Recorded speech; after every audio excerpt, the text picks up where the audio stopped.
eh bien, bienvenue à la suite de Oser l'amour by Anissa et Géraud. Dans le précédent épisode, on a parlé un petit peu, mais quand même, de lignes du temps. D'accord, on avait parlé de plein de choses sur le sujet. Comment est-ce qu'on peut finalement, est-ce que c'est possible de choisir sa ligne de temps? Et on l'a expérimenté en Suisse, mais en réalité, on fait ça tout le temps. Avec Laurent Lévy. Avec Laurent Lévy. Et justement, juste avant de commencer ce podcast, on a l'assistant de Kevin qui est arrivé, qui s'appelle Angelo. Et on a remarqué qu'il y avait une ligne... Angelo, C'était OK pour toi? Non, tu peux venir. Viens juste pour te présenter. Regarde, voilà, Angelo. C'est important de le montrer, voilà. Pourquoi Angelo, il est important de le montrer dans cette ligne de temps? Parce que, voilà. Le raccord. Et ils ne se sont pas parlé, n'est-ce pas? C'est vrai, non, même voilà. pas. Donc, c'est pas consulté, rien du tout.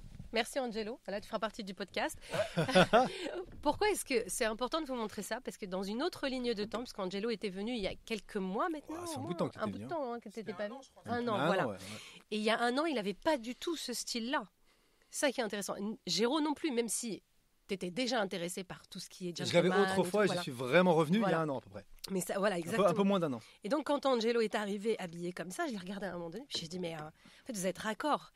Et là, on a compris avec Géraud qu'il y a une nouvelle ligne de temps dans laquelle nous sommes, mais surtout toi, et dans laquelle Angelo correspond à cette ligne de temps. Super intéressant quand même. Oui, carrément. Donc, moi, je suis très années 30, il est très années 40. Donc c'est concret en fait, c'est important de comprendre que ces lignes de temps dont Laurent Lévy parle, dont Richard Bach parle aussi dans le livre 1, on a aussi les multivers actuellement, c'est un petit peu à la mode. C'est un peu similaire en vrai. C'est la même chose. Quand Laurent Lévy nous parlait des lignes de temps, il parlait aussi de multivers, c'est-à-dire dans un univers en fait, j'ai un autre style, dans cet univers-là, j'ai ce style-là, et en fait c'est ok, c'est juste que cette tenue me procure de la joie, la recherche, tout ce que j'y mets comme recherche, comme intention, que j'avais déjà enclenché il y a 15 ans, mais dans lequel je n'avais pas été au bout. Et puis parce qu'à l'époque, ce n'était pas ma priorité. Ce n'était pas mon focus et ma priorité ultime. Et puis, il ne faut pas se mentir, il y avait une question financière aussi. J'avais d'autres priorités financières. Alors qu'aujourd'hui, c'est devenu vraiment une priorité pour moi dans tous les sens du terme. Et ça m'apporte de la joie. C'est pareil pour toi, Angelo? Tu as de la joie à t'habiller, non? Ouais, complètement. Ah. Tous les matins, je me regarde dans le miroir, je suis content. Ah ouais, c'est ça. Je me regarde dans le miroir, c'est magnifique ce que tu viens de dire. Donc là, on voulait vraiment vous partager les exemples de la Suisse, mais en réalité, depuis 10 ans, on manifeste déjà consciemment tout ce qu'on désire. Je pense que grâce à Laurent et Fanny, on a encore plus affiné, on est venu encore plus confirmer ce qu'on appliquait déjà. Oui. Notre vie en est la preuve. Mais c'est cool, parce qu'on est venu encore, et il utilise le mot affiner, moi aussi chez les initiés, je l'utilise beaucoup, toi aussi chez les artisanes. On est venu encore plus calibrer, affiner, dire ah oui, donc vraiment en fait cette ligne-là, je l'aime bien. Celle-là, elle me sert plus. Celle du passé me sert plus, j'en ai plus besoin. J'ai plus besoin d'en reparler, de m'y référer. Et vraiment avec Laurent, là, c'est comme si on avait, tu sais, on avait bouclé la boucle en fait. On parle souvent, toi et moi, de tour du cadran. C'est comme si on avait fait un tour du cadran de ce qu'on sait déjà et ce qu'on est déjà. Il y a eu un déclencheur vraiment dans ce week-end, c'est la notion plus je suis authentique, plus je m'écoute moi, vraiment. Et toi, tu sais super bien faire ça. C'est le fameux oui ou non. Et... Ça, toi, t'es un master là-dedans. Et j'ai à peine de comprendre en fait quel était l'intérêt pour moi d'être authentique et d'être à l'écoute de mes ressentis profonds dans l'expression de l'amour que je suis, qui fait l'expérience de l'amour en conscience. Il faut que tu partages la souffrance que toi t'avais par rapport à des choix, mais qui peuvent paraître complètement anodins, mais la souffrance que ça te crée de choisir au restaurant, différents endroits. Mon éveil, entre guillemets, ça a été ça. Ça a été un vrai déclic, j'en parle souvent. Je dis, j'arrivais plus à choisir à Los Angeles.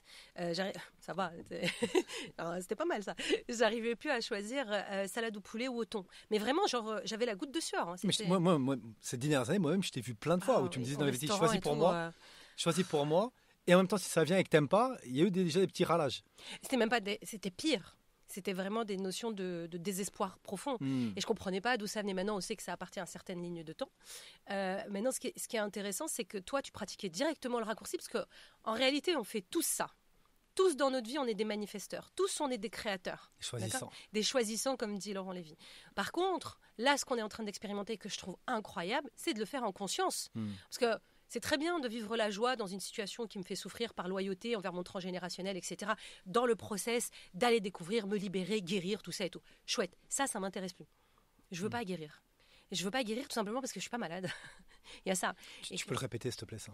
Tranquillement, doucement, que ça rentre bien, que ça infuse bien. C'est génial de faire un travail sur soi, d'explorer. Nous, on le fait, on l'a fait. Donc, on serait, naturel, on serait hypocrite de dire non, non, mais vous êtes déjà guéri, tout va bien. C'est pas vrai. Comme quand nous, on écoutait des enseignants, des maîtres spirituels qui disaient non, mais t'as rien à faire, tout est déjà là. Mais toi, mec, ça fait 25 ans que tu travailles sur toi. Tu vois. Est-ce que tu peux répéter ce que tu viens de dire? Je dis, je n'ai pas besoin de guérir, ni mon transgénérationnel, ni mes traumas, etc. Parce que je n'ai jamais été malade. Donc moi, j'ai choisi cette ligne de temps. D'accord? À part si ce cheminement te met en joie. À part si ce cheminement me met en joie. Ce qui a été le cas pour nous. Bien sûr. Quand on a découvert la constellation familiale, il y a eu un engouement, de la joie, on s'est formé, etc. On en a fait. Et c'est toujours un outil que je trouve excellent et précieux. On l'utilise toujours dans le cadre de notre conciergerie spirituelle privée, parce qu'on a créé une conciergerie spirituelle privée haut de gamme, où on accompagne des entrepreneurs, beaucoup de couples, des entrepreneurs et des personnalités, célébrités et autres. Et c'est vrai qu'on va utiliser ces leviers-là. On va utiliser, en fait, on va aller travailler la relation aux parents, on va aller travailler les croyances, les conditionnements, tout ça on l'utilise. Parce que tout ce qu'on a appris jusqu'à maintenant, on l'a en conscience, d'accord?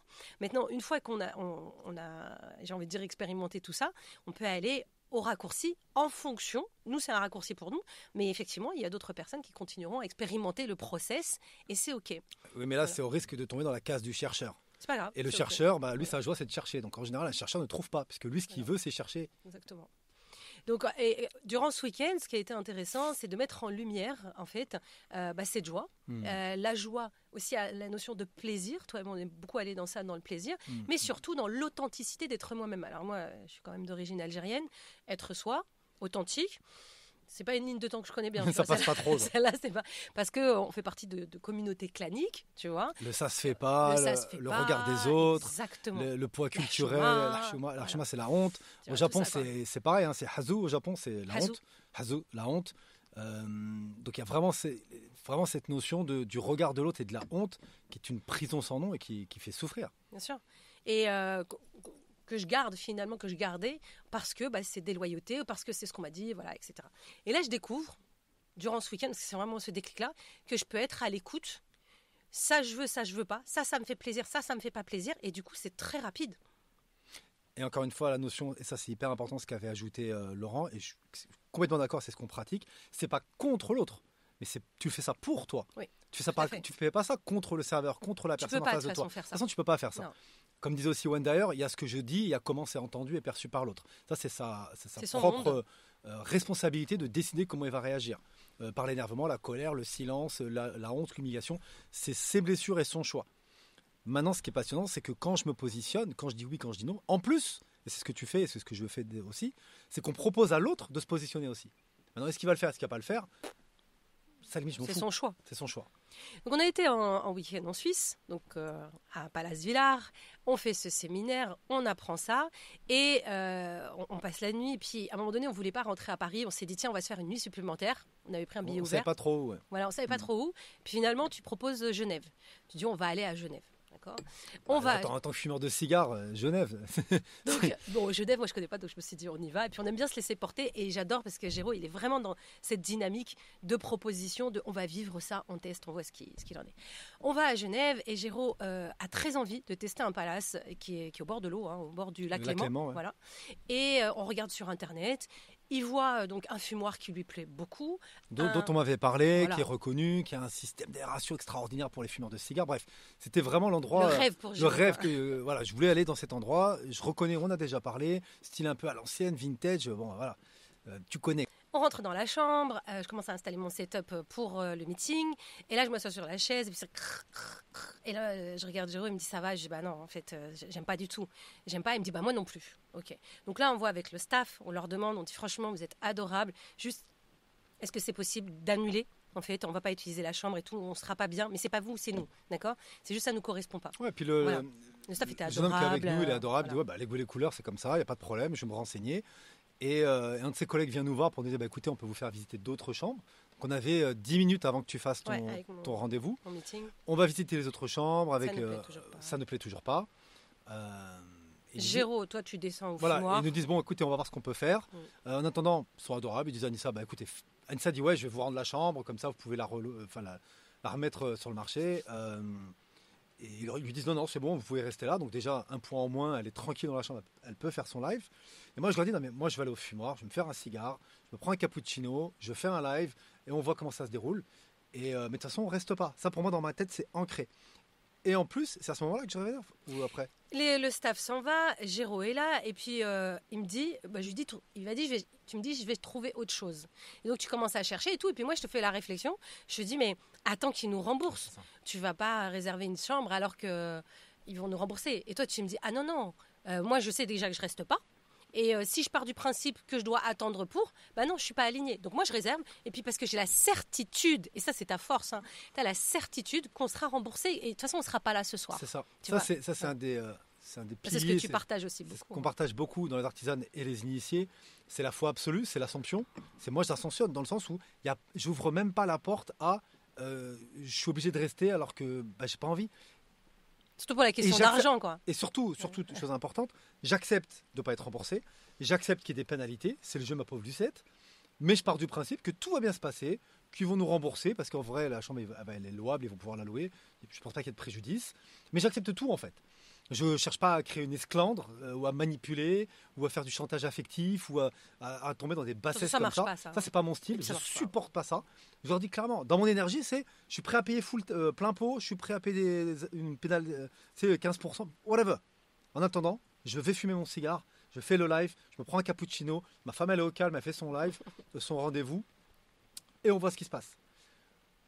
Toi, tu vas fumer ton cigare. Moi, je termine mon meeting. Ouais. Pendant le meeting, je dois mettre en mute 2 minutes parce que ça sonne dans la chambre. Je décroche. Et donc, j'ai le responsable qui me dit c'est bon, c'est annulé, c'est sans frais. Voilà. Et puis, on espère vous voir prochainement. Donc là, vous savez, magnifique. On termine. Au moment où je termine, il frappe à la porte, ils disent voilà, il faut qu'on récupère la chambre et tout. Logique. Toi, je viens de chercher, tu as terminé aussi ton live. Et on décide d'aller vers un nouvel hôtel, donc un nouveau palace. Et pendant qu'on Celui que j'avais réservé Celui qu'il avait réservé, qui était à 4 km à peu près de Genève. Magnifique hôtel.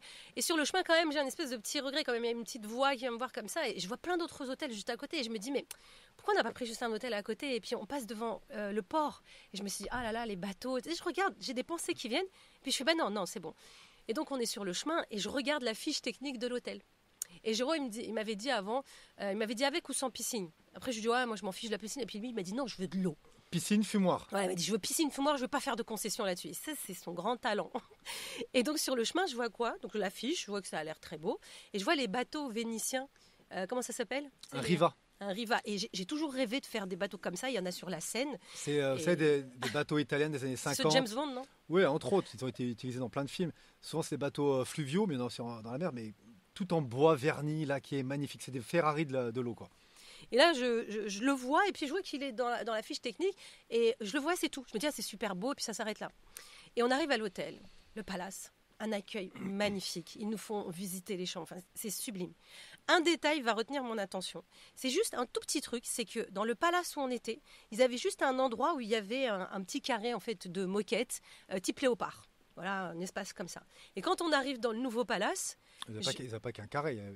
Dans l'hôtel d'avant, il y avait beaucoup de léopards. Voilà, il y avait du léopard. Bref. Et quand on arrive dans le nouveau palace, à un moment donné, je regarde par terre, il y a toute une moquette avec un grand cadre léopard. Et là, on se marre avec Géraud parce qu'on se dit, attends. On est passé d'un léopard à un autre. On est passé d'un léopard à un autre. Ça veut dire quoi? On l'a compris tout de suite. On vient de passer d'une dimension à une autre. Littéralement. C'est pas un truc farfelu. C'est en renonçant, en fait, à une réalité qui nous plaisait pas, qui ne résonnait pas avec nous, qui résonne sûrement avec d'autres personnes. Eh bien, en fait, on a une autre réalité qui vient de se proposer, qui est une ligne de temps, tout de suite, qui a switché et qui nous correspondait parfaitement. Cerise sur le gâteau, Charles qui nous fait visiter donc cet hôtel merveilleux, il nous dit qu'il y a une navette de l'hôtel jusqu'à Genève. Au centre de Genève. Au centre de Genève, avec le bateau tout en bois qui est inclus pendant l'été. Alors là, joie extrême, extraordinaire. Donc ça, c'est la première manifestation. Géraud a eu la piscine, il n'a même pas eu une piscine, il a eu une piscine avec un spa qui faisait combien ? 2500 mètres carrés. 2500 mètres carrés. Combien il y a de cabines? Là-bas, on avait regardé une vingtaine, mais un truc énorme.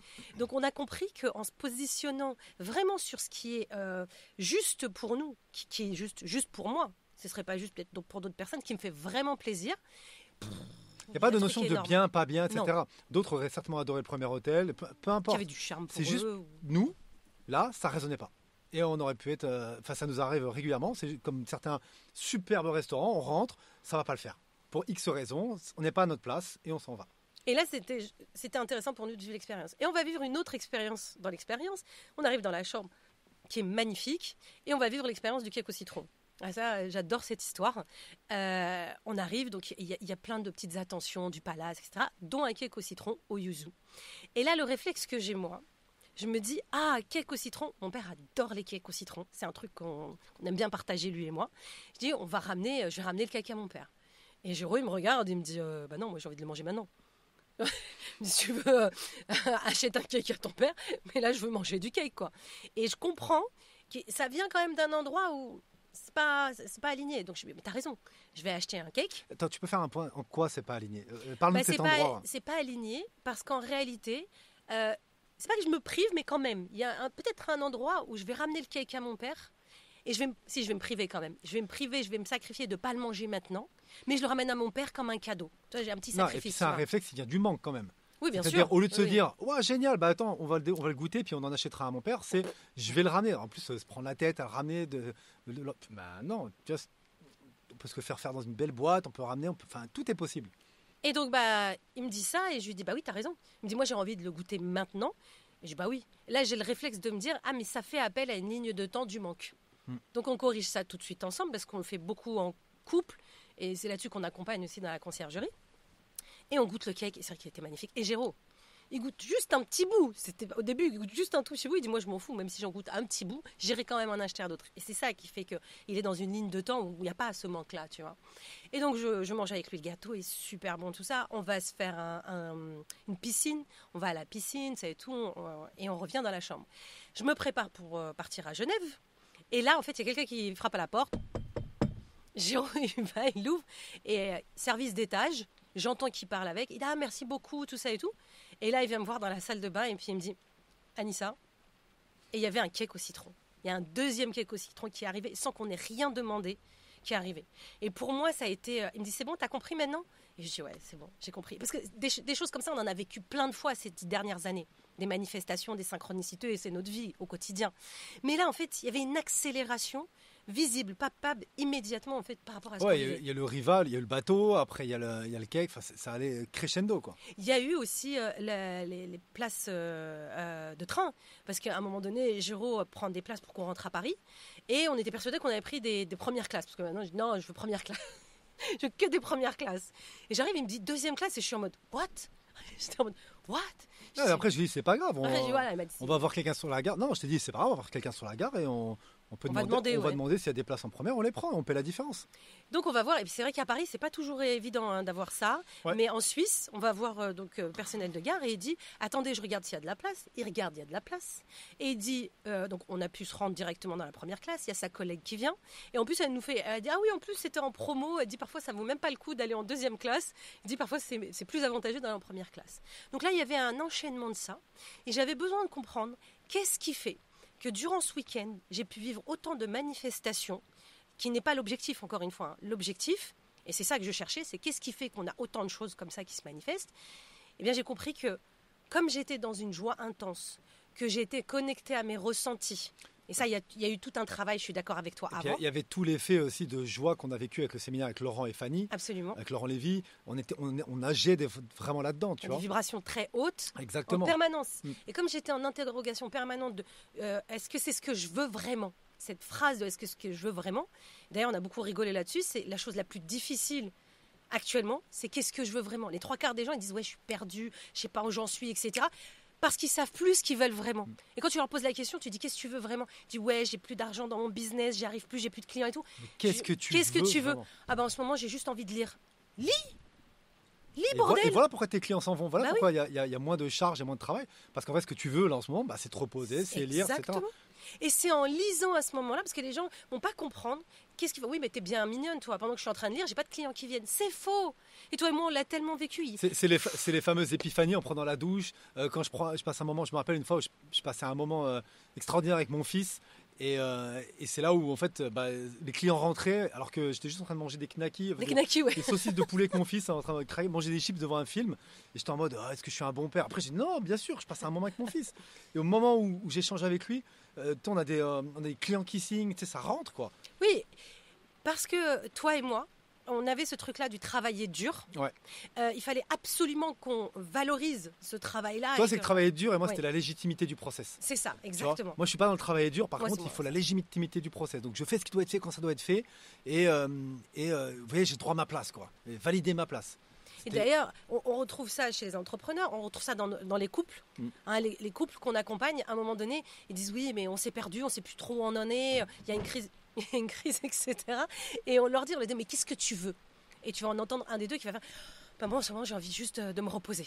Voilà. Et puis l'autre va dire, moi en ce moment j'ai envie de voyager, tu vois. Ou en ce moment, la seule chose que j'ai envie, c'est de faire du yoga toute la journée. T'as envie de quoi en ce moment, toi? Alors moi en ce moment j'ai envie d'écrire. Tu vois, en ce moment, et je l'ai vécu ça d'ailleurs.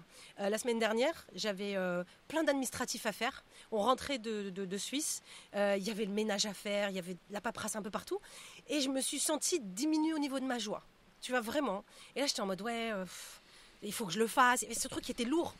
Et en fait, je suis repartie à ma joie. C'était, qu'est-ce qui me fait vraiment plaisir, pas désir, Parce qu'il y a une différence entre le désir et le plaisir, tu vois. C'est quoi la différence? La différence entre le désir et le plaisir, c'est que le désir appelle au manque. C'est le je veux. Voilà. C'est le fameux je veux. Donc, voilà. Quand je dis je veux ça, je suis en train d'affirmer que je ne l'ai pas. Que je ne l'ai pas. Et qu'il est là-bas quelque part. Et c'est pas la même chose que qu'est-ce que je veux vraiment. Parce que qu'est-ce que je veux vraiment, il rentre là. Qu'est-ce qui me fait plaisir maintenant? Qu'est-ce que je vis maintenant qui me fait plaisir ou qui me met dans le plaisir? C'est présent. D'ailleurs, l'aparté qu'on faisait sur la notion de plaisir, c'est je comprends pourquoi est-ce qu'on a coupé, alors pas uniquement chez les femmes, parce que les hommes le retrouvent aussi, pourquoi est-ce qu'on a squeezé cette partie dans l'histoire de l'humanité, le plaisir. Tu vois, surtout le plaisir féminin, parce qu'on savait que c'était un pouvoir créateur énorme de comprendre ça. On se dit, non, si on commence à faire, j'ai parlé à ça cette semaine à quelqu'un, il me disait, oui, si on est tout le temps dans le plaisir immédiat, on s'en sort pas. Pourquoi? Qui a dit ça? Pourquoi est-ce qu'on s'en sortirait pas dans l'instant présent, d'avoir que du plaisir? Parce que je pense qu'il y a une notion de plaisir anesthésiant. Donc les gens pensent à juste manger, sexualité, tout ce qui est anesthésiant. Ça, c'est de l'addiction. Non, mais clairement. Ouais, voilà. Alors que nous, on parle pas de ça là. Non, on ça parle c'est de l'envie. ce qui me fait plaisir. Ouais, c'est pas pareil. Et dans ce qui me fait plaisir, je suis créateur. Je suis choisissant, encore une fois, C'est comme ça. dit Laurent. Je choisis, je crée. Je suis pas juste dans l'oisiveté à me secouer la nouille et à rien bâtir, à rien créer. Ce qu'on fait, toi et moi, faire un podcast, ça nous fait plaisir. On fait pas ce podcast parce qu'il faut le faire. Parce qu'on est des podcasteurs qui travaillent dur. On est sur Instagram, il faut faire. Non, ça nous fait plaisir. On s'amuse. Et si ça nous faisait plus plaisir, on arrêterait. D'ailleurs, c'est pour ça qu'on vit une époque où il y a plein de gens qui comprennent pas comment ça marche. Parce que, attends, il y a un influenceur qui fait n'importe quoi sur les réseaux sociaux et il cartonne. Mais non, en fait, c'est parce qu'il fait ce qui lui fait vraiment plaisir. D'ailleurs, et ça le rend authentique. Mais c'est ça. Et c'est pour ça qu'il y a plein de gens qui disent, ah oui, j'ai fait un post pendant 4 heures, je suis restée dessus toute une journée, il a fait 50 vues. Et il y en a un que j'ai filmé, d'ailleurs j'en avais fait un comme ça qui a fait 500 000 vues. Je me suis filmé, j'avais les chars en l'air, mon fils il jouait derrière. Et la vidéo, elle a fait 500 000 vues. Parce qu'à ce moment-là, ça me faisait super plaisir. Et il y en a d'autres où je me prends la tête à bien me coiffer, bien m'habiller, etc. Et là, il y a une énergie qui est inimitable. C'est ça. C'est la zone, en fait. Tu es dans une zone. Tu peux pas tricher. Un espace qui est sans triche. Et c'est pour ça qu'il y a certains artistes, que vous les aimiez, que vous les aimez pas, c'est pour ça qu'il y a certains artistes qui cartonnent. Parce qu'il y a un truc authentique chez eux. Il y a un truc qui fait que leur public peut s'identifier à eux, les aime et se sentent connectés à eux. Authentique dans ce qu'ils veulent. Regarde Lady Gaga. Lady Gaga, elle a fait du Lady Gaga du début jusqu'à la fin. Et quand elle en a eu marre de mettre ses perruques, ses machins et tout, elle est revenue à un autre type d'authenticité, mais elle était toute aussi authentique au début. Donc pour revenir à l'histoire j'avais de l'administratif à faire. Il y avait du ménage partout. Notre femme de ménage est en vacances. J'arrive et je vois, et j'ai ma joie qui diminue comme ça. Je suis en mode, il faut le faire. Cette fameuse phrase, il faut le faire. Insupportable. Je me suis dit, non, en fait, qu'est-ce que tu as envie de faire? Qu'est-ce qui te fait vraiment plaisir? Je me suis assise dans le canapé, j'ai pris mon ordinateur et j'ai commencé à écrire. À écrire. J'ai mis de la musique. Tu as vu, j'ai chanté, j'ai fait mon karaoké, etc. Désolée d'ailleurs pour ce jour-là, parce que ça a été cacophonie totale. Et au bout d'une heure et demie, j'avais fait tous mes virements, parce que j'écrivais. Et pendant que j'écrivais, je faisais un virement. T'as vu, à chaque fois, je faisais les trucs et tout. Et même à un moment donné, t'es venu et t'as pris toute la comptabilité. Tu m'as dit, ça, je m'en occupe. Et c'est là que je me suis dit, waouh! En fait, c'est ça. Et ça marche comme ça tout le temps. Et ça me faisait plaisir. Et oui, et tu l'as fait instinctivement. J'ai un élan ça me fait plaisir de le faire. Et quand je m'y mets, ça me fait plaisir. Parce qu'il y avait une invitation énergétique, la fréquence énergétique du plaisir et de la joie. En face, s'il y a la même fréquence énergétique, ça répond. Le monde se cale sur vous, en fait. C'est ça qui est énorme, qui est extraordinaire. Ouais. C'est pas genre, je vais faire mon petit truc dans le plaisir, mais bon, après les autres, ils vont pas comprendre, ils vont travailler à ma place. Non, c'est du pas tout. ça. C'est au contraire, c'est inspirer les autres et non pas. On parle pas de l'égoïsme là. On parle, quoique, c'est un égoïsme sain entre guillemets. C'est nous choisissons. Je me choisis. Et encore une fois, c'est pas contre toi, c'est pas contre les gens autour de moi. Je me choisis. Mais c'est pas en mode fuck off, je fais rien. C'est pas ça. Qu'est-ce qui me ferait vraiment plaisir là? Là, je sais que aller me fumer un cigare, ça me ferait vraiment plaisir. Et des fois, au bout de 10 minutes, c'est bon, j'ai eu ma dose, je pose. Qu'est-ce qui me ferait plaisir? Bah franchement, m'alléger de la comptabilité, ça me ferait plaisir. Franchement, ça me ferait Oui, plaisir. bien sûr. Et je me lève et je vais faire ma compta. Et ça me va. Et parfois, tu vas dire ce qui me ferait plaisir, c'est m'alléger de la compta.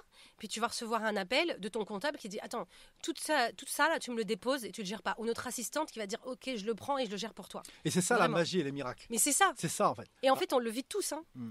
Sauf que souvent, nous créons aussi dans l'autre sens. C'est-à-dire, et ce n'est ni bien ni mal, c'est je vais créer dans ma réalité ce que je veux pas, qui est aussi une création de ma joie.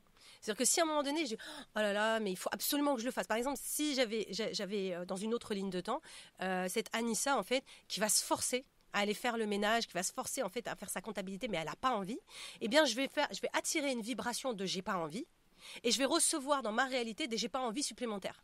C'est-à-dire que là, je vais avoir une canalisation qui va fuir, ou je vais avoir plein de trucs en fait que j'avais pas envie. Loi des séries après. Voilà. Moi, Il n'y a pas de loi des séries. Dès c'est ça. que je suis là-dedans, dès que je suis dans le faire, il faut que je fasse. Et je vais faire par légitimité, de moi envers moi. D'ailleurs, je suis un bon bosseur, je travaille et tout, je suis pas un feignant. Et ben, dès que je fais ça, c'est tâche sur tâche sur tâche. Et en fait, ça s'arrête jamais et ça me désespère. Et ça nous est arrivé, je crois que c'était il y a quelques mois, où on était passé dans l'écrin parce qu'on était en train de refaire l'écrin pour le remettre en location, tout ça. Et à un moment donné, on commençait à avoir on a eu une fuite. Après, on a eu un problème sanitaire où on a fait intervenir un premier plombier qui nous a fait n'importe quoi. Après, on n'avait que des choses qui s'enchaînaient comme ça. Ouais, je me rappelle. On réglait un problème, on en avait un autre qui se créait au même endroit. Et à un moment donné, toi et moi, je sais plus, on avait rendez-vous, je crois, à la banque. Et sur le chemin de la banque, on se dit attends. Il y a forcément un truc qu'on ne fait pas au bon endroit. On ne devrait pas avoir tout ça. Donc, et on commence à en discuter tous les deux, et puis c'est ce que j'adore dans notre couple. Hein. C'est comme on a les outils quand même, parce qu'on a les outils, c'est ce qu'on transmet. Parce qu'on a beau dire, voilà, on peut prendre le raccourci, les trois quarts quand même de l'humanité ne les ont pas encore. Hein. On est dans une évolution de l'humanité. Hein. Parce que nous, on partage ça, mais... Où ils sont croyants jusqu'à ce qu'il y ait des trucs qui se passent. Exactement. Alors que là, on parle de foi absolue, c'est-à-dire que si je te dis qu'il va pleuvoir alors que c'est désertique et qu'il faut que tu aies la foi qu'il va pleuvoir, il va pleuvoir. Voilà. Il va pleuvoir. Ramène ton parapluie. Donc on était assis à la banque et puis on fait le point et puis on se dit oui, qu'est-ce qui se passe? Quelles sont nos croyances? Qu'est-ce qui fait qu'on nourrit ça? Et d'un coup on a cette épiphanie tous les deux. On fait ah mais oui, en fait tout ce qu'on fabrique là est complètement faux. Donc c'est faux. Et donc comme c'est faux, la seule chose qui est vraie, c'est l'amour. Donc revenu à l'amour, et l'amour n'a jamais de problème. Plus on jugeait les problèmes qu'on avait, plus on en avait. Et au moment où on fait ça, en fait, tout se calme. On reçoit, je sais plus, des SMS. On reçoit un nouvel homme, en fait, un nouvel plombier, quelqu'un qui vient nous arranger, il nous fait exactement ce qu'on veut, etc. Et tout s'est arrêté. Mais comme ça. Et ça, en fait, souvent les gens disent ah oui, mais c'est pas un clinquement de doigts. Si. Et c'est ça qu'on a vraiment expérimenté durant ce week-end, qui faisait qu'on avait cette manifestation permanente, parce qu'en réalité, toi et moi, quand on se déplace, on est en permanence dans la joie. Parce que maintenant, on s'est dit, on va être dans la joie tous les jours. Et même chez ça nous, ne veut quoi. pas dire de rien faire. Encore une fois, gardez vos habitudes, gardez vos routines qui vous mettent en joie, faites des choses qui vous mettent en joie. Mais il n'y a rien de figé en mode no pain, no gain, il faut que ce soit dur. Moi, dès que je vois des trucs comme ça sur Instagram, mais direct, je suis en mode... ça s'arrête jamais en fait. Faut souffrir parce que sinon t'as pas ça, sinon t'es une merde. Non, tranquille. Je peux faire des choses qui sont cohérentes, congruentes pour moi à partir de la joie. M'habiller comme ça me met en joie. Je peux faire des activités physiques, des sports et les faire évoluer et changer parce que ça me met en joie d'entretenir mon corps. Pas parce qu'il faut, parce que sinon je perds la testostérone et je suis une merde si à 45 ans j'ai un beer belly, etc. Tranquille, tu vois. Calme-toi. Ouais. On est passé quand même par plusieurs années de gestion de la pensée, gestion des émotions, des vibrations. Voilà, on s'est entraîné, il faut dire ce qui est. Et là, on commence à affiner, hein, comme disait Laurent, parce qu'on parlait de fromage là-bas. On affine, on paramètre. Mais ça, tout ça, on le fait en conscience. C'est ça la nouveauté finalement. Et c'est ça qu'on transmet. Toi, dans le club des initiés, moi chez les artisanes, dans la conciergerie. Et ça, par contre, c'est vrai qu'avant, on le faisait plutôt inconsciemment, mais on ne savait pas comment on l'avait fait. Là, aujourd'hui, on sait exactement comment. Mais après, c'est pas le comment qui compte, c'est vraiment la joie que nous sommes qui fait que. Et tout le travail qu'on a fait jusqu'à maintenant, c'est d'aller à la rencontre de je suis qui finalement et comment ça marche. Donc voilà, donc merci de nous avoir suivis. C'était Oser l'amour, j'allais dire by Nico. Salut Nico. Big up Nico. Oser l'amour by Anissa et Géraud, spécial manifestation joie plaisir. Je vous souhaite plein de belles choses et puis à bientôt. Ciao.